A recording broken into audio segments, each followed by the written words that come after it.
quwwata illa billahil aliyyil azim. Hasbunallahu wa ni'mal wakeel wa ni'mal mawla wa ni'man nasir. Rabbi shrah li sadri wa yassir li amri wahlul 'uqdatam min lisani yafqahu qawli. A'udhu billahi minash shaitanir la'inir rajim. Bismillahir rahmanir rahim. Alhamdulillahilladzi la yablughu midhatahul qailun wa la yuhsi namahul 'addun wa la yuaddi haqqahul mujtahidun alladzi la yudrikuhu budul himam wa la yanaluhu ghawsul fitan alladzi laysa li sifatihi haddun mahdud wa la natun mawjud wa la waqtun ma'dud वला अजलुम ममदूद वस्सलातु वस्सलाम अला रसूल सकलैन महबूब रब्बिल मग़रिबैन वल मशरिक़ैन जद्दिल हसन वल हुसैन अबिल क़ासिम मुहम्मद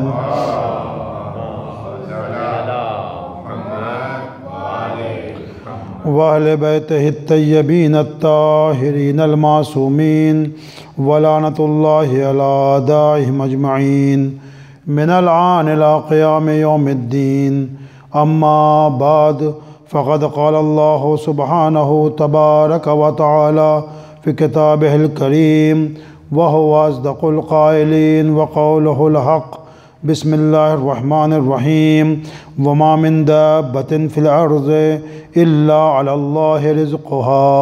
सलवात पढ़े। Respected Mu'minin, this is the ayat of Surah Hud and its number is 6.